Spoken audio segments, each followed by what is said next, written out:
In the old epoch, it was a definition-based epoch. We knew what was good and what was bad, what was right and what was wrong, what was allowed, what was not allowed.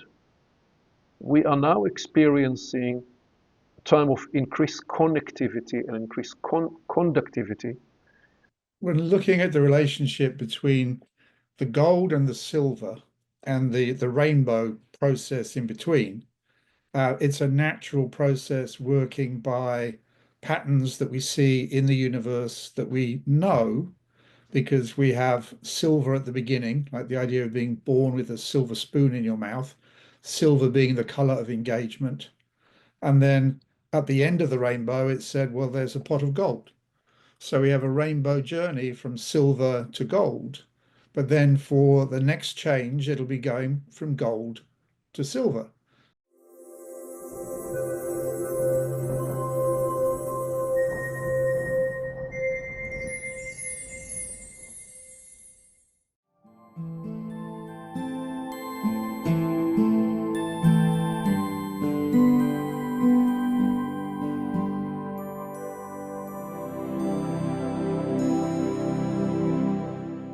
Thank you, Paul. Thank you so much.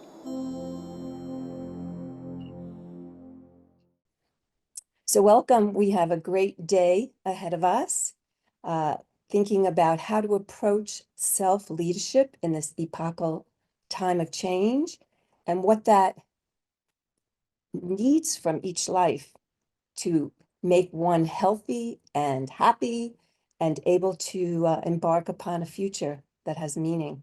So I'm very excited. Thank you, Aviv, for putting this together. And we have a very special guest today, David Price Francis, and we have a lot that we have to get to. So again, thank you for coming, and off we go. I will bring Aviv to the spotlight. Thank you, Lisa. And yeah, thank you all for coming. And welcome to this adventure with self-leadership and energetic hygiene in times between two epochs. The way today will play out is I will make a brief introduction, then bring David Price Francis to help me build the appreciation of the story we are telling and the characterization we are offering to those two epochs, one we are coming out of and one that is emerging. And then we will ask and bring your voices into the conversation around this relationship of why is self-leadership so central, so important in this time. We will probably then do a quick round in rooms to converse with each other about the nature of self-leadership that we see we need to cultivate. What does it mean? What does it look like? And then bring the dimension of energetic hygiene into it. And then we will do a second round in rooms for a longer period in 5 rooms around 5 themes that we will describe when we get there. And then bring all of us back together to harvest some of the wisdom that we generated. So, the recent event that we delivered here on the Portals adventure was really brought into focus this idea of the 3 processes that are underway and that we are experiencing at this time. It's the idea of one epoch that is receding, dying. It's the 3,500 years epochal civilizational journey from more or less from the end of the Bronze Age, the collapse of the Bronze Age, through the axial religions, through the birth of Christ, through the Middle Ages, through the Renaissance and the Enlightenment, all the way through the Industrial technological revolutions and the modern project. That civilizational journey we are proposing is receding now. And a new epoch is onsetting. And rather than looking at it as one epoch pushing another, we're actually describing it more as one cycle ending and another cycle emerging, perhaps a new epoch of the next 1,000 or 3,000 years. You can actually try a coordination exercise. Can you actually do these two movements? One that's dying and one that's emerging, but they're happening at the same time. All right?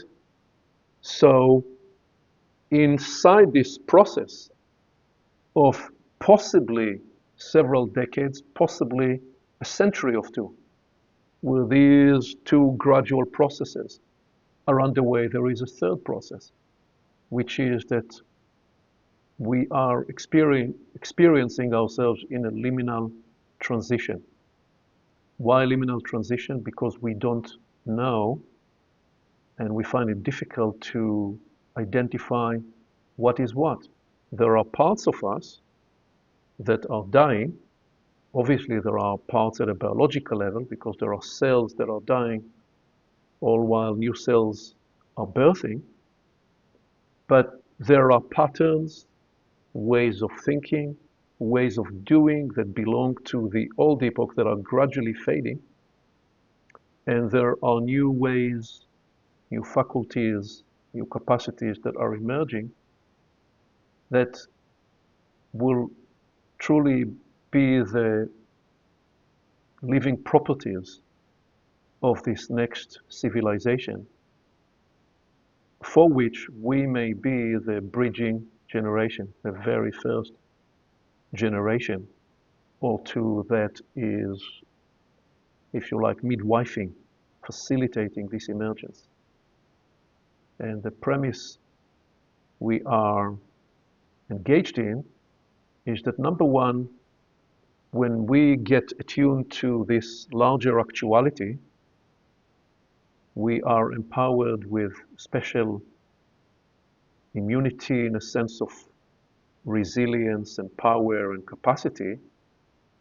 And also, we become active agents in the sense that we become the conscious crucible, the conscious witnessing crucible through which this change is occurring, and therefore we humans have a potentially an easing, dialectic, facilitative function in the birthing of a new epoch and the birthing of a new civilization. Again, the premise being the epoch is not just something that's changing out there, it's emerging inside us, in between us. It is emerging with a full kaleidoscope of living expressions. So I'd say that much, and in a minute, David and I will bring more into it. I just want to take a moment to try to bring it from words and concepts to a feeling experience. So can I have, please, the iHow crew joining me in the spotlighted area? I'm going to narrate this, but my request from you, feel free to hear my voice in the background and completely listen to your own intuition. I am simply going to narrate how we can exhale, and in the exhale, we can release and let go of whatever in us comes from the old epoch that we no longer wish to carry forward. There may be elements we wish to harvest and carry forward. And then that's going to be part of the exhale, and part of the inhale is, okay, so I'm taking in the inhale, the new energy, the new epoch that's coming in. That's what I'm going to narrate. You feel free, please, to instantiate and express it in any way that your intuition guides you, because what we're trying to invite and demonstrate here is that we each have our own unique intuition, capacity, cosmology of capabilities and talents, and we actually need all of those as part of the discovery laboratory that we are creating. And I'm going to do the pauses at the bottom of the exhale and at the top of the inhale, just staying there for 2-3 seconds to experience that sense of a liminal space in between. Okay, so if we were to just take a deep inhale and hold it at the top of the breath, and think that when you take in the fresh oxygen, you're also bringing in that sense of new possibility, new permission of a new epoch. And now let's gently exhale. And as we exhale, we release all that we have no reason to hold. Stay there at the bottom of the exhale for a moment. And inhale.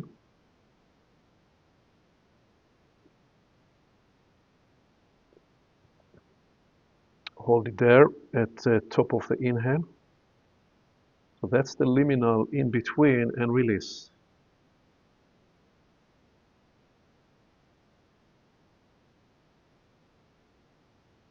Hold it down there for a moment. There's something that happens when we don't know if we're going to take the next inhale. But now let's bring in fresh oxygen. And we're feeling in the potential of a new time, a new epoch, a new set of permissions that's coming for humanity, and release.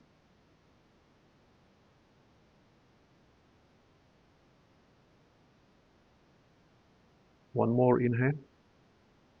New energy, new permission, new epoch, new faculty.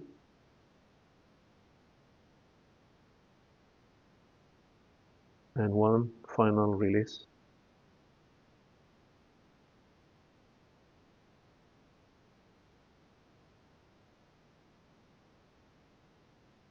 Thank you very much.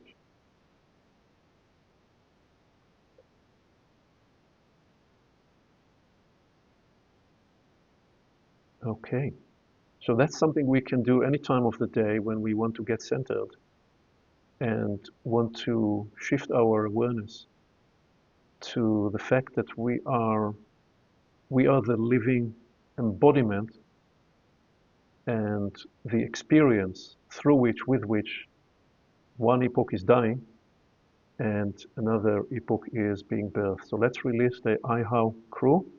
IHOW stands for Internal Human Orchestra work. So let's have, please, David Price Francis.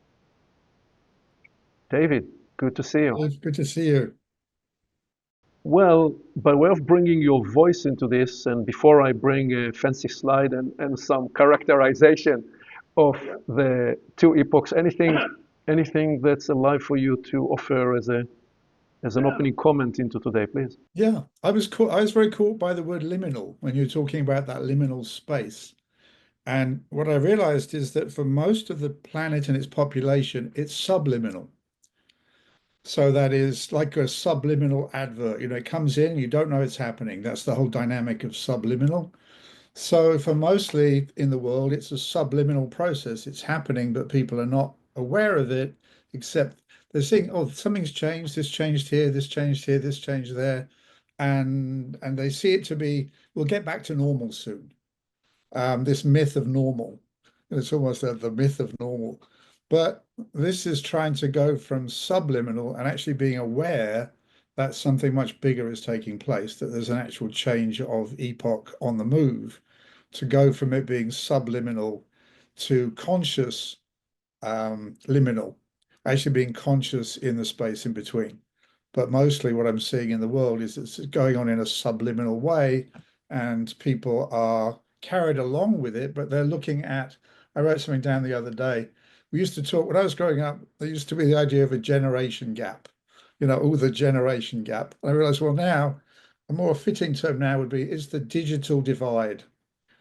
The 10-year-olds are digitally more aware than the sort of 70-year-olds often.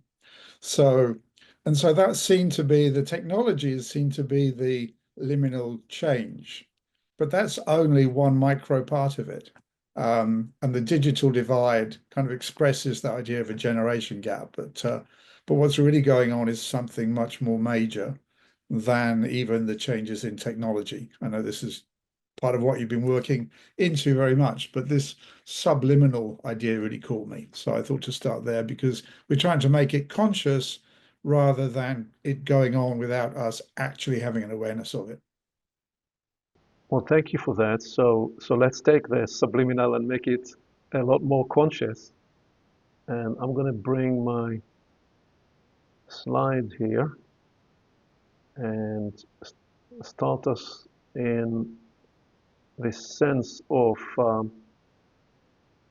the journey from one epoch to the next, such that we can indeed unlock more of the self-leadership potential into resilience and wellness and energetic hygiene through these times of epochal change. So what I'm about to do, I'm about to run by us several characterizations, and then I'll let David play with it. The agreement between David and I is that I prepare the slides, and David never knows what's going to be on the slides, and he has the dance moves to dance live with whatever I'm going to bring on the slides. That's how we've done the current opening series. And by the way, we've recorded by now 25 episodes, and we'll be releasing soon a few more of those. So an old epoch and a new epoch,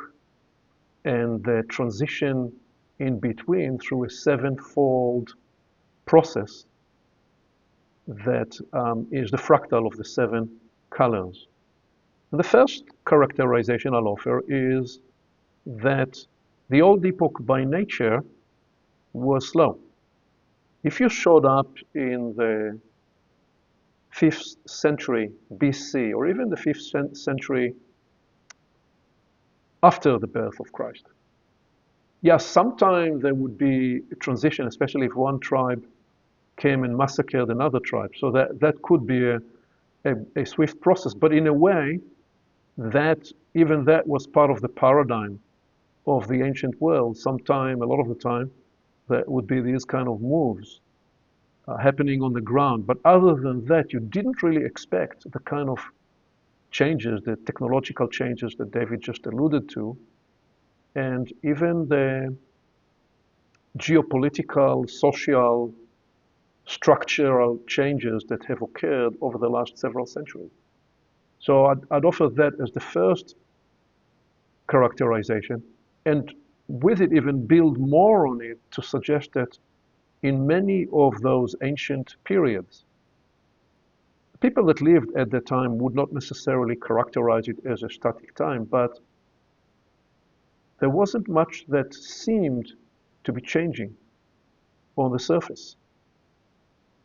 We are now experiencing time that's very dynamic, and dynamic in that sense is both the velocity of the change and also the fact that change and transformation may emerge anywhere and everywhere and be catalyzed by anything. And then add to it the third characterization, which is that in the old epoch, structure was a prime nature. Goes back to the ancient world, where sometimes 3 or 4 or 5 generations worked on building an important structure, and an important large cathedral. That would take some time, 3 or 4 generations to work on. So in that sense, a physical building structure, if you then move through time, you see that society was very structured in hierarchical fashion. Feudal societies, and even beyond that, even when the feudal arrangement is breaking down, you have aristocratic structures. And what we see then as we come into modernity is that structure is still important, but it took more the nature of global institutions. Global institutions that represent structure of how things get done. We're now seeing that all of those structures are gradually breaking down, and what replaced structure is more the dynamic process. People getting ad hoc to try to solve a particular problem or to produce a certain result. And they organize around the question, well, so what is it we're trying to get done and how will we achieve those outcomes? And the focus that they generate is on the process that gets the results. This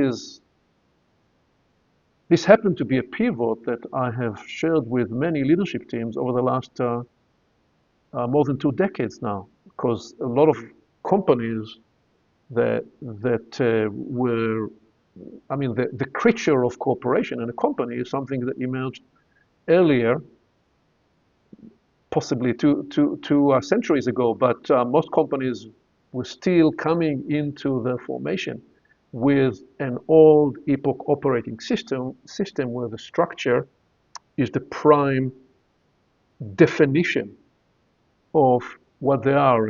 And it becomes very different when a group of people say, well, we're not about structure. Let's gather around the process that will help us produce the results we need to produce. So we are experiencing what I'm demonstrating. The two operating systems are apparent. One is receding and a new one is emerging. That also means that in the old epoch, even the unpredictable was somewhat predictable, because you knew that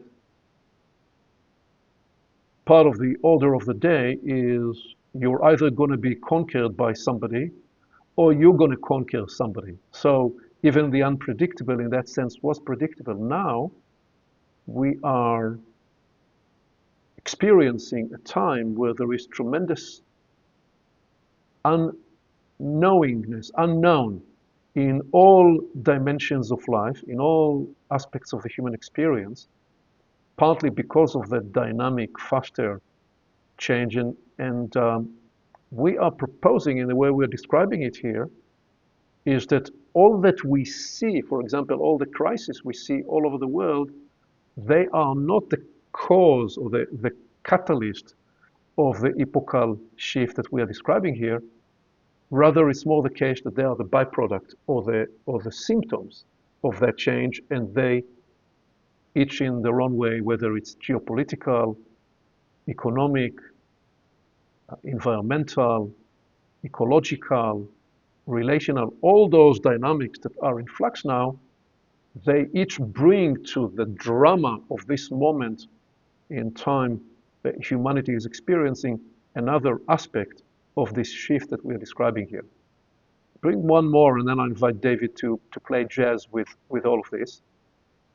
So in the old epoch, it was a definition-based epoch. We knew what was good and what was bad, what was right and what was wrong, what was allowed, what was not allowed. We are now experiencing a time of increased connectivity and increased conductivity. One way to appreciate conductivity is the unlocking of greater permission and power for each person to do as they choose, to feel empowered to chart their path, not based on any definition that was handed down to them. So all these are just aspects of an old epoch making way for a new epoch.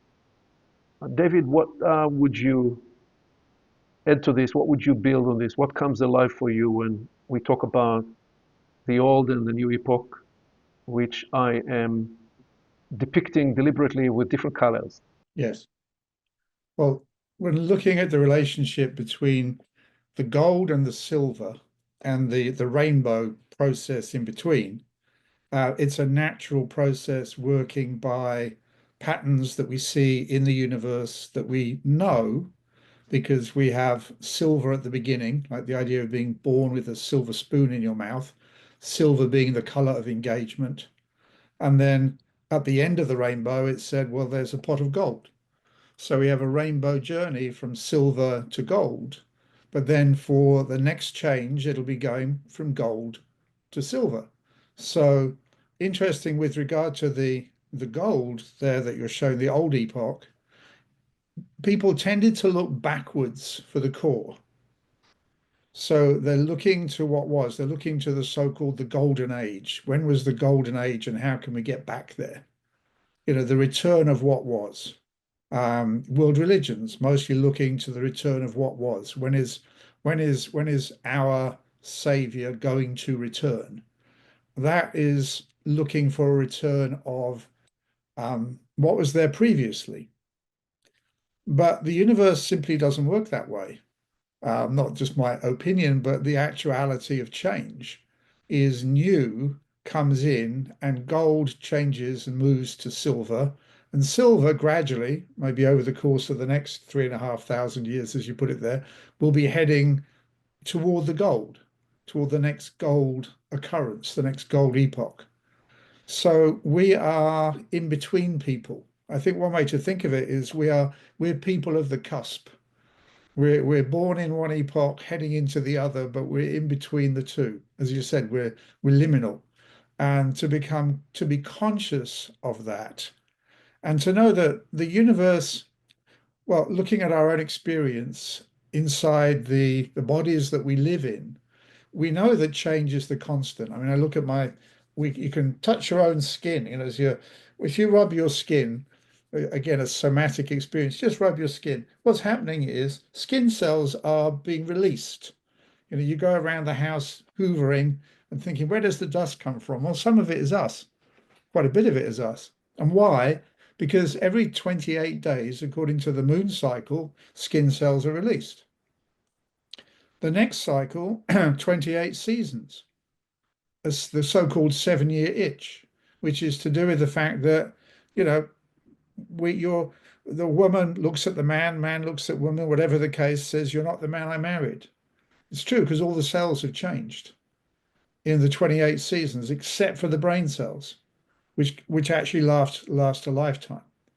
So to have conscious change would be bringing it from the level of mental understanding, brain understanding, through the emotion, through all the way through to every cell in the body, and knowing that exhalation, as Aviv showed in the demonstration, exhalation of the old is absolutely as important as inhalation of the new.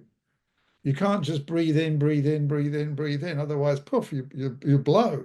So it's a balance. We need to allow the old to depart as we breathe in the new.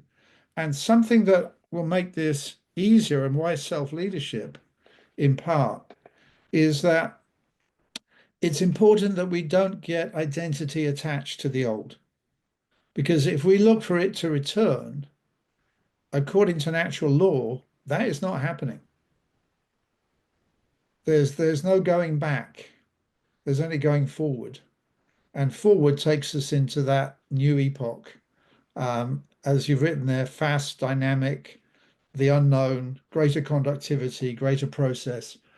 And to me, the major shift that's happening, firstly, is in the energetics. And why I say that is real change always begins with the change in the permissions, as you said there, Aviv, or the impressions first, then it starts to manifest physically. So there's new permissions being issued, and that's part of what we're seeing as this digital divide. Not by chance that the places that are setting the kind of pace of change technologically are tending to be forward-looking countries, forward-looking places. The places that are looking backwards are more held in the gold.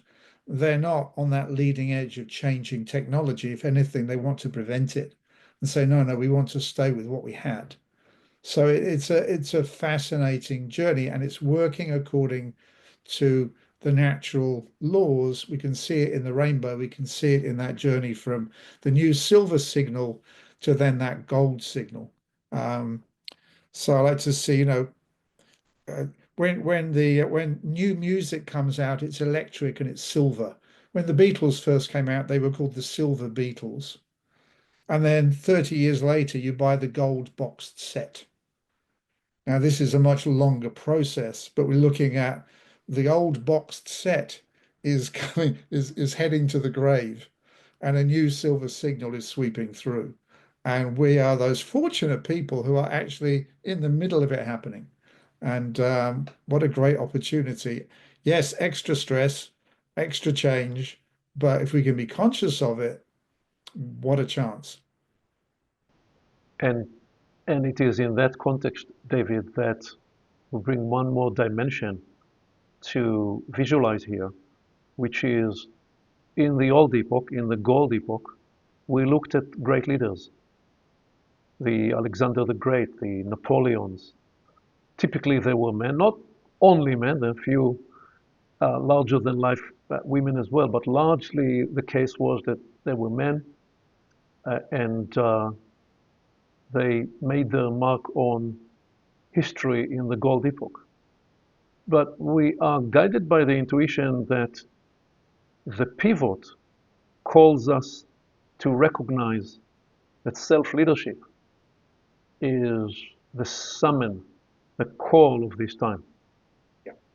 And adjacently, with teachers, there were great teachers throughout the ages. And we are not suggesting that there aren't people who can teach and offer information and offer wisdom and offer guidance. They are still around. But there is an invitation we are making here. And in a minute, I will actually ask this, the question we will ask, and bring your voices, anybody, which is what is the kind of self-leadership that we are inviting at this time? What is it that we are intuiting? I'm beginning to frame that by suggesting that there is something about the recognition that I can't, well, I'm not going to give my power away because I'm called to take responsibility to the power of being alive.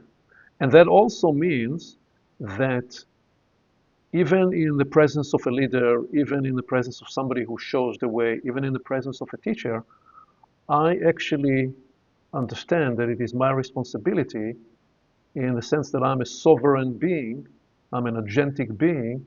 How do I choose to chart my path? I can't blame somebody else for the decisions I made.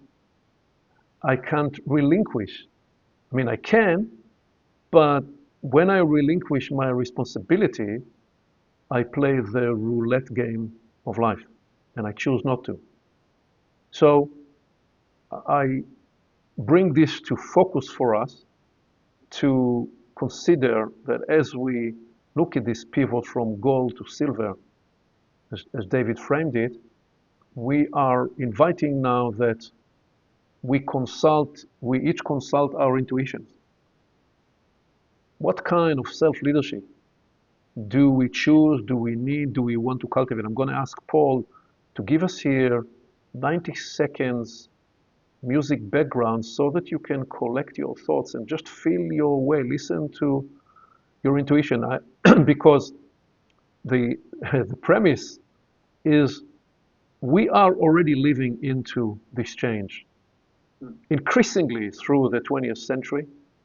In some way began even in the 19th century, but got more intensified through the 20th century and in no uncertain terms on the increase in its intensification over the last several decades. So when you reflect on your own journey, what are you discovering? What are you finding? What is your intuition guiding you about the kind of self-leadership that we are called to cultivate? I'm going to go quiet for 90 seconds, let Paul play us some music, and then we'll bring some of your voices.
Thank you, Paul.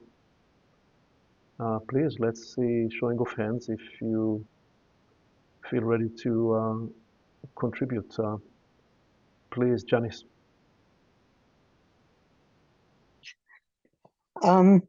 Yeah, as I was reflecting on what's been said so far, I found initially like a sense of caution coming up with me about not falling into the possibility of the trap of, well, it's either or.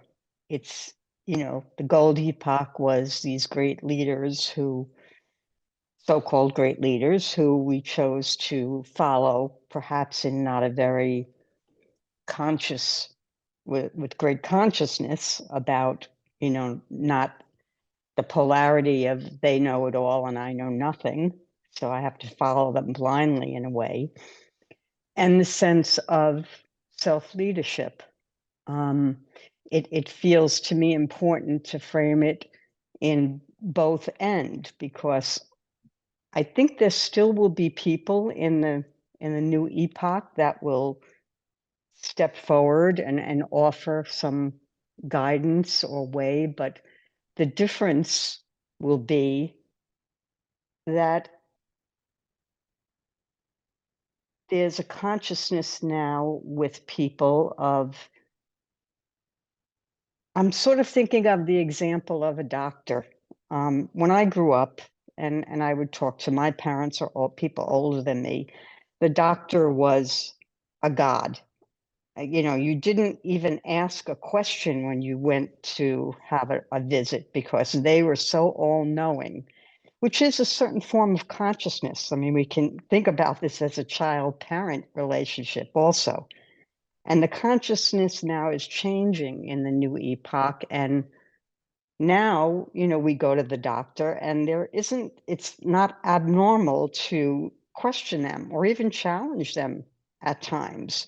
So it's in that territory that, I'm wondering about, that we don't polarize the epochs one to the other. And that the last thing I would say is, in the old epoch, I think of like tribal consciousness where there was no sense of an individual.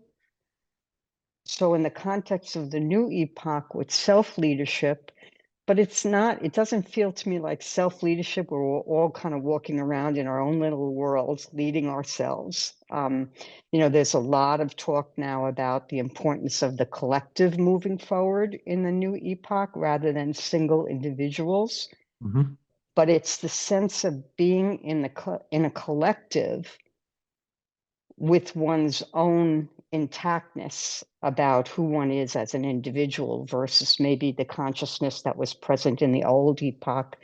I'm part of a tribe, but I have no individual consciousness myself that I'm putting into it.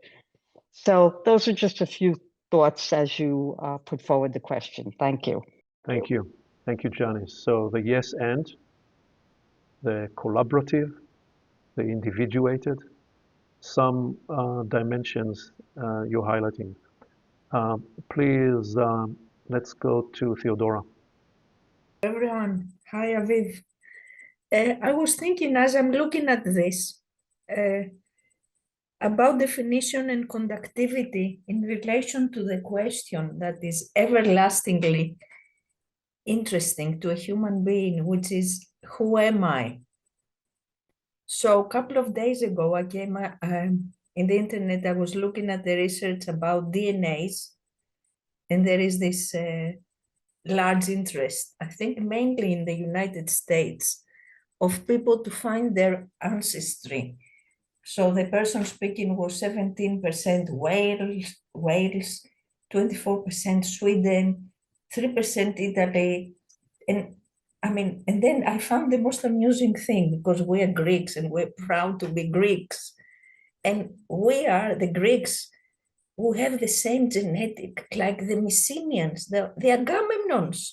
I mean, somehow this, and now every time I find it, I feel so proud that the Mycenaean has survived 4,000 years in me and in us as a nation. But this is all the past. So again, I found it so amusing. I told myself, so what? And what I'm thinking and proposing is that the self-leadership question is not anymore who was I, but who do I want to be, and what do I want to become? So that's a question every day. So like today, I want to be open, to be cooperating, to be engaging, to be to use my acumen, to learn things, to listen to things, to weave new things. That's what I want to be today in this process. And then when I go to school to teach, I want to be generous, to be compassionate, to be soft sometimes to the children, to be encouraging. So that's an aspect of self-leadership that we are all able to ask ourselves, to promote ourselves every day in a non-ending way. And it's so exciting. And so you're bringing the pivot you are describing is defined by hereditary to self-chosen, self-authored definition of yourself based on the qualities, the values that you wish to become. Thank you. Thank you, Theodora. Please, let's have Susan. Hi, thank you. So I was writing down a lot of things. I showed up a little late because I was teaching so for me, self-leadership, I think the word self is what's so important here. It's finding or knowing our purpose, looking within and listening to our inner guide, and then following up on that knowledge, that advice that we get from, that we hear within ourselves. I think we need to profoundly get to know ourselves and not be listening to what's coming in externally, but it has to all come from within. The famous expression, be the change you wish to see in the world.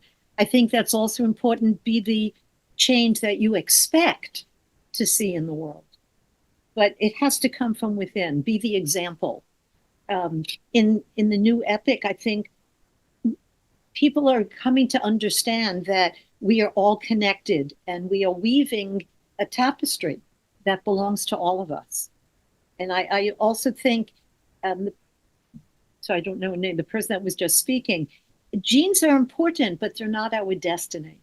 And yes, we can choose which genes we want to activate within ourselves to create who we are. And I think that's the importance of today and the change. The self-leadership is choosing who we wish to be and how we want to present to the world, because we change the world by doing that. thank you. Thank you, Susan. So self-leadership by getting to know ourselves, by getting to know our purpose, by choosing who we are becoming. Let's do a couple of more. Let's invite Beth, please. I agree with the lady that spoke a few minutes ago. One of the questions that's on my mind is, how do you know if something is new? How do you know what's true? Because there's external information coming and there's internal intelligence and perception. How do you sort out what's true? And some of that is by what you feel, but some of that you can hear what other people say, and part of what they have to say is true, not necessarily all of it all the time. How do you gather that and bring that in such a place so you can be active while being on the move, because you gather things, they're true for the day or the time, and then it moves. And part of that drops off and something else. And you're again in this gathering to figure out what's actually true, what goes together in new ways, what promotes. And part of me says, oh, that's the place where we grow. And I'm a little bit excited about that, because we talk about growth in children or adolescents and forget, yeah, the rest of us grow too. So something else grows while we grow. All levels. Anyway, that's what I'm thinking. Yeah. I also hear in what you're offering, Beth, that in self-leadership, the properties of discernment and the capacity to evaluate and the capacity to self-assess and self-appraise and the audacity and the self-empowerment to choose for yourself and to also change and update yourself on the move. All those are part of what we are inviting is self-leadership. So I'm going to take Raphael and then Wendy, and then I think we'll hold the other voices for the next round. Please. Well, the question that I ask myself about self-leadership is, what do I process? And I start the day usually by writing. I have a certain ceremony that I do in the morning, and I do write with a pen and paper. And then I look at the handwriting and I see who woke up. Because one day it's a mess and one day it's a straight lines and the gaps between the lines. And this is the kind of a beginning point for leading my day, because I need to know what influenced me during the night and what do I carry through the day. And then I'm trying to, through the day, to see how do I juggle with all the influence that are playing around. Some of them activate me, some of them put me down, some of them put me up, and I'm trying to navigate my day through the different influence. Even if I open my phone to do one thing, I see the 10 WhatsApp from different dynamics that I'm part of, and they can take me away. So I'm trying to stay with a certain decision or function or services that I decided to do today. So I think that the main task for me is to stay balanced and to clear the way to something else that can come while all the other influence are playing around. Thank you. Thank you, Raphael. David said earlier that it all begins with energy, and you are now highlighting another very important dimension, which is attention, focus. How do we manage our attention? And focus is a huge, big part of self-leadership. Please, Wendy. What comes to mind in looking at the images that you put forth on the screen is this liminal space, the excitement of actually recognizing that I got this image of the corpus callosum and being the actual awareness particles that are infinite in possibilities. And so this being the doorway, being the navigator is to recognize that this is a present moment, to not get caught in the past or the future, but to surrender and trust in the benevolence of the life that has guided from the very beginning, this deep inner knowing that David spoke to as the subliminal, to bridge it all in an exponential kind of way that is a form of mastering the self-mastery. Consciousness is the creator of the physical, the emotional, the mental, all the aspects of the culmination of what we are as this energetic being expressing into the world, that now is a time to drop deeper into the liminal space. And to, when I was a child, I liked to walk around. I've never been a sleeper, so I liked to walk around my house in the dark and could actually see the light in the darkness. And so to be more comfortable with this unknowable place and the unknown of it all, in this surrender, and what comes forth too is that there is the source of life that innervates us, that has activated us, that has guided every step, even though I haven't known it all of my life. And to be here now, the privilege of being here with all of you, and to be answering a call to hold this space, this liminal space, with joy and trust and ascension attitudes of gratitude and praise and love, and seeing this light in everything, in everyone.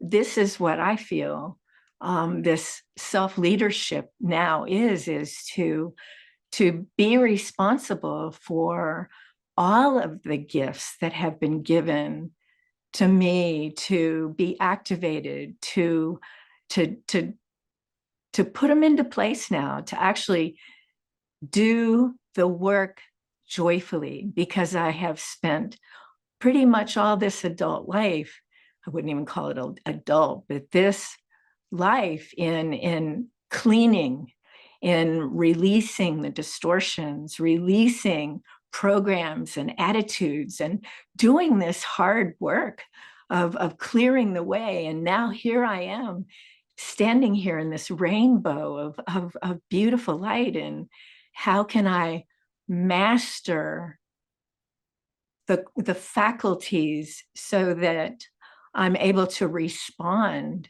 in the moment, because it is unknowable, it is unknown, but there's this faith that keeps coming forth in ways I always knew was present, but it was really subliminal. Faith and trust, that those are two, and surrender. No way was I going to let go of the need to control outcomes, all these things that are no longer serving a purpose. So Thank you. Thank you, Wendy. So the joy, the gratitude, the readiness to be in this immersive unknown as we become the crucible, the theater through which something new can appear. Thank you. David, I'm about to lead into a framework that will not answer what kind of self-leadership we are seeking to cultivate. However, will offer us a framework of thinking about it. Anything from you as a bridging before we leave this slide, and in hearing what different voices are offered, what comes alive for you? It's great to hear those different voices, so many in that liminal space. A brief glance at world religion in the present moment. I just made a note here that looking for help externally is a feature in the gold. And then I thought, well, right now, when you look at whether it be in the Catholic religion, with male priests, with the imam in Islam, the rabbis primarily in Judaism, the lamas in Buddhism, all masculine. It's all patriarchal. And they're looking for, right now with the death of the Pope, the lamentation about the passing of what they call Papa, their father. You know, the father's gone. There's this looking for a father figure, and being able to release that and let that go. And what may be in the future in terms of self-leadership, not only maybe, but already is beginning to be quite different. And just looking at the range of information that is currently available, just briefly, which is that if you go back even a few hundred years, you could only hear about the Bible through the priest. You had no access.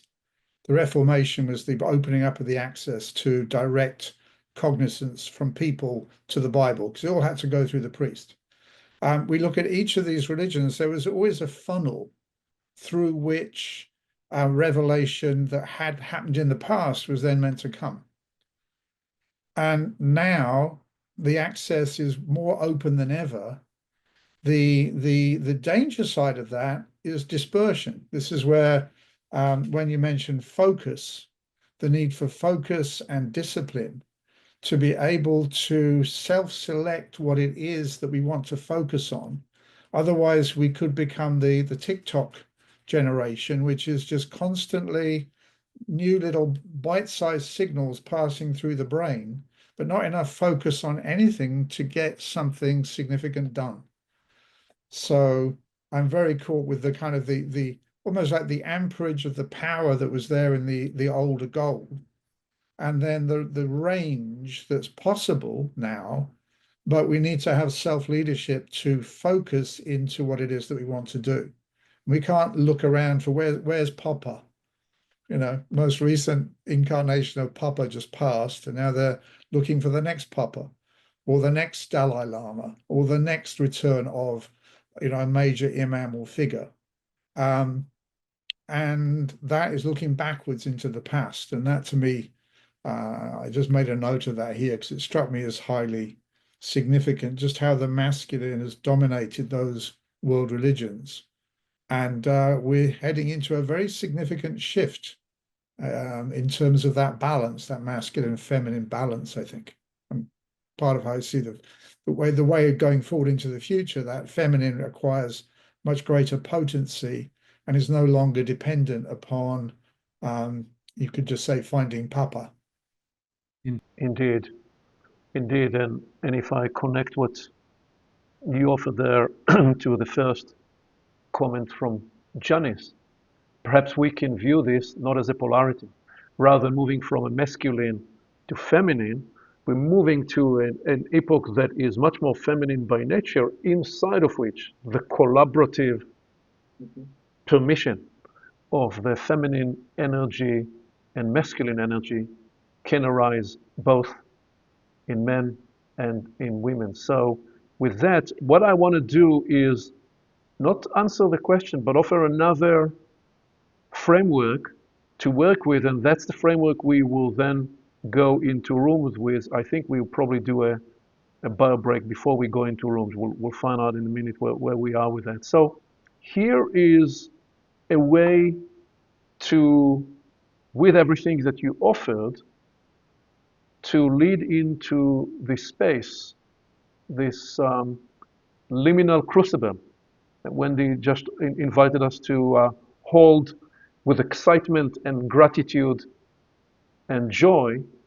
Here is another tool set to bring into it, which is to consider that leadership one is the leading we produce in the world.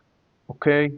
That's the leadership where you manage your work, your projects, your relationships, and your day-to-day responsibilities and affairs, everything you attend to in your life in the world. And living in a modern world, there is a lot that you need to attend to, including all the forms you need to fill for all the things that you need to take care of. And this is the kind of space that when you do your leadership work well, you're trusted. You're trusted to influence, you are trusted to drive action, you get things done, and to deliver optimal outcomes.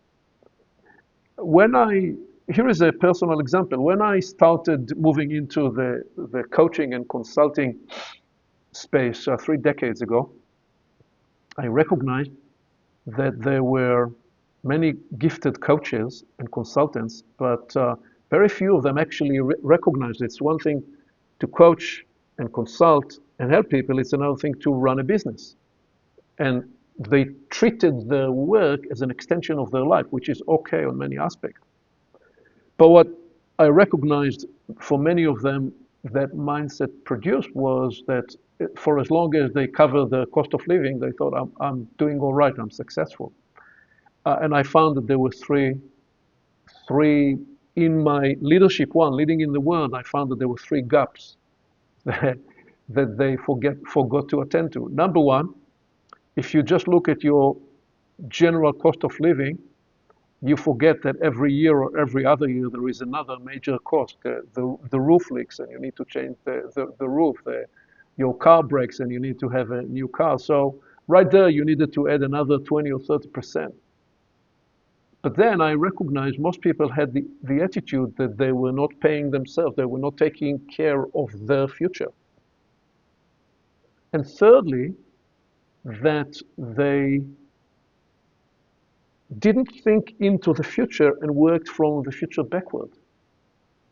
So I was very much at that phase 20, 25 years ago in a place of I wanted to become as efficacious, as effective in my leadership one, to be successful, such that I could meet the kind of future state that I painted to myself, given that I only decided to attend to the financial equation late in life, in my early 40s. So I said to myself, you've got to do in 10, 12 years what otherwise would take 30 years. That was the leadership one in that moment in time, true for me. When I ask myself, where is leadership one for me today? It has much more of, I'm not concerned anymore in quite the same way about my own personal success. My focus now in leadership one is how do we create together ecologies where everyone can thrive, where everyone can reach for the more that they can reach for. So I'm demonstrating that for me, as I reflect on leadership one, say over the last 3 decades, and I now think about self-leadership, of which leadership one is a dimension, it changes over time, given the circumstance that you find yourself. So then I bring into it leadership two. Leadership one is leading in the world. Leadership two is leading within. How do I practice the self-awareness that enables me to turn inward so that I'm more aware, more capable in navigating my thoughts, my emotions, my inner processes, my energetic states, such that I can sift and cleanse and leave behind patterns that I no longer wish to hold because they're not useful.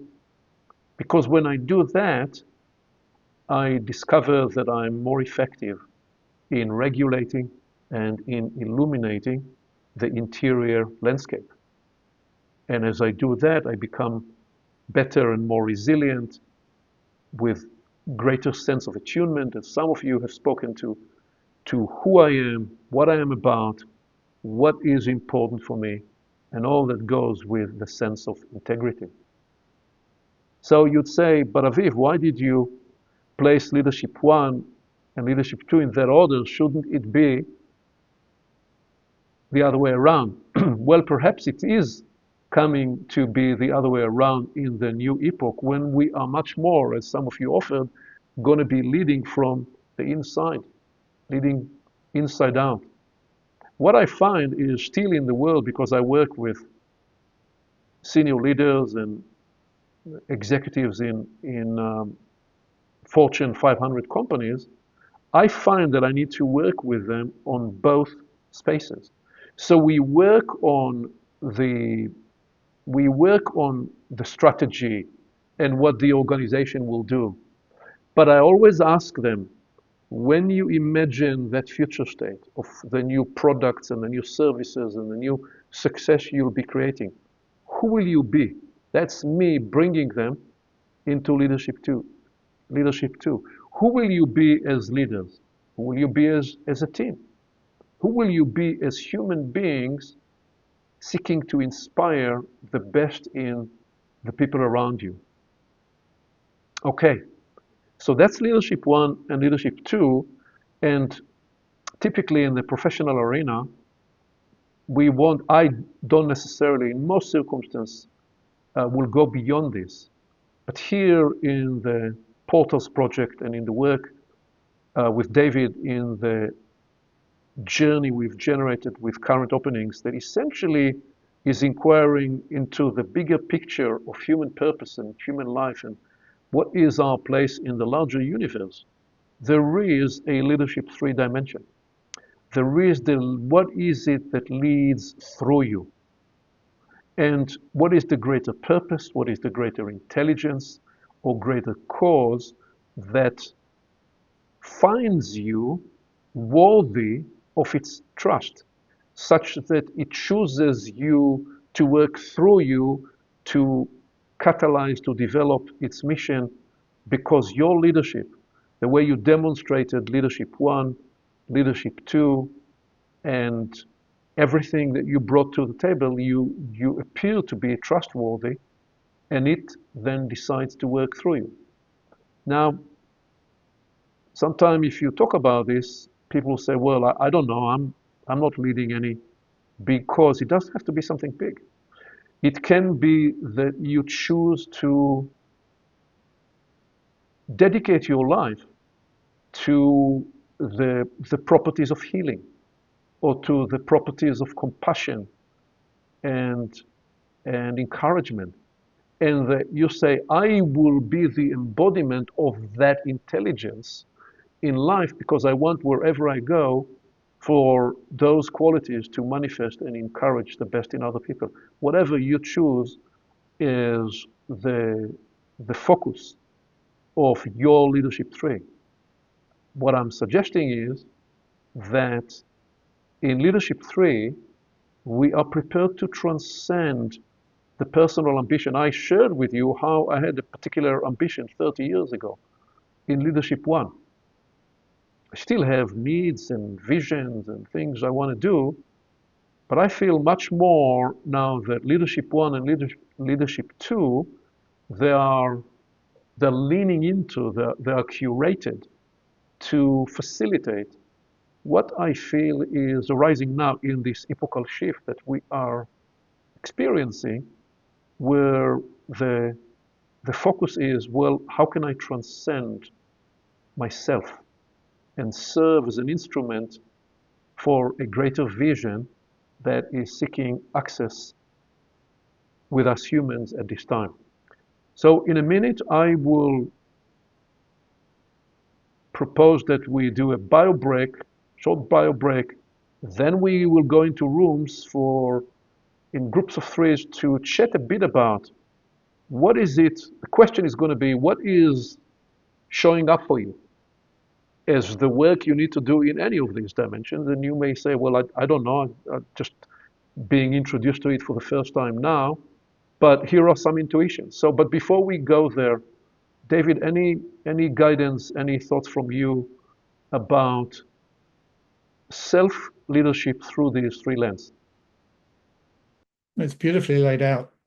I would say I would draw 2 arrows in there in a sense when you get to leadership 3, that it's 1, 2, 3. It's also 3, 2, 1, and then it's 1, 2, 3, and it's 3, 2, 1. Because it can be that something appears that gives you a mission, then you regulate your inner landscape, and then you're leading it out into the world.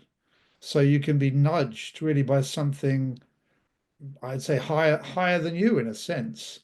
Something nudges, something says, this is for you to get to. and then you change your inner landscape accordingly, and then you start to influence, drive action, get things done in the world. And maybe as we're entering this silver epoch, that sense of mission is going to be landing on individuals. Oh, mission and permission. So the permission appears, and the person, if they catch it, they become missioned. So, give an example, say from world history, great musicians. Something appears and it's birthed in them. They have a conception, and then they need to go and add to that the form, the necessary form to be able to produce the music, to play the instrument, to then get it out into the world. So I think it's a very interesting sequence, 1, 2, 3, and then also coming back the other way, 3, 2, 1, almost like from without to within, and then within to without, kind of like exhaling and inhaling once again, but in a slightly different context. Indeed. And part of what Leadership One will produce in us is a sense of external agency that we continue to refine, something that offers guidance and help and encouragement and fortification for others. But what we are describing, and David, in the two moves you're describing, in the 1, 2, 3, and then in the 3, 2, 1, in both directions, 2 is in the middle. So the inner sovereignty of being regulated, being true to your principles, being true to your values, being attuned to who you are as a human being. You don't need to be like anyone else. You are who you are as a unique configuration. Something wanted you with those inclinations and talents in the way you are right here, right now. Can we transcend and release the exhausting sense of we are not enough and we are not adequate, and because that's the one of the pandemics of this time is the brokenness of the right kind of self-esteem, and the sense that we are not enough in the 17 different ways that not enoughness can manifest. Because if we diminish ourselves in our own self-view, there is no way we can become a threefold conduit for purpose. Threefold in the sense of that essence or that vision or that cause working through us in a way that that is based on the congruency of your true I am true to who I am as a human being in my life with the people I'm with, such that there is a genuine flow.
Okay, Lisa is going to drop us into rooms in a minute, and how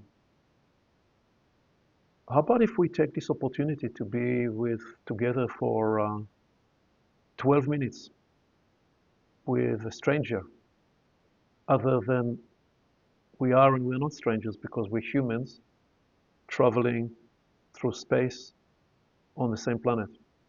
And how about if we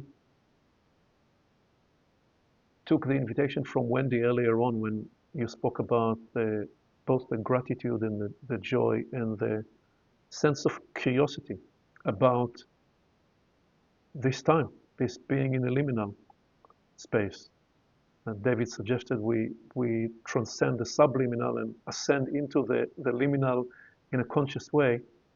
How about if we practice that in the rooms, including feeling awkward or strange, or do I think that what I have to say is important enough?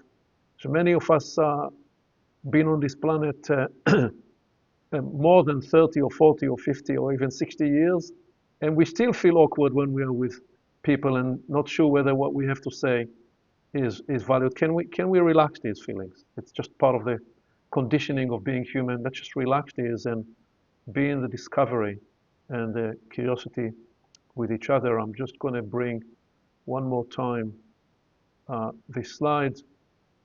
Feel free to use it, but not in a way that is limiting or constricting you in any way. It's a sense of can we share with each other what is emerging for us in this idea of relaxing into being an agentic, a sovereign, fully responsible human in the sense of leading oneself through this time of epochal change. I will see you in a little bit.